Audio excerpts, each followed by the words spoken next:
Hi, Dr. Greg Oliver. Most of us live in an ordinary world. That means we do things on a routine basis. We do ordinary things that everybody else is doing.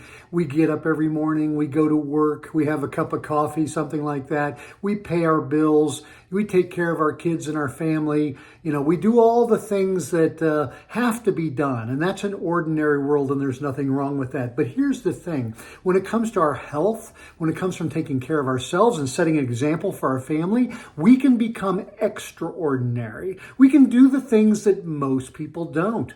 Most people aren't eating healthy diets. Most people aren't going to the gym or getting some exercise in their home or getting out into the area, the parks and things like that, and getting physical activity. Most people aren't working on their brains every day and trying to improve themselves.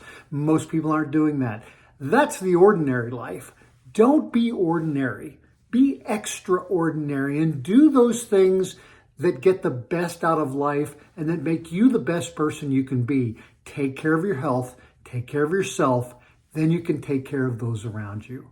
Have an extraordinary day. Bye now.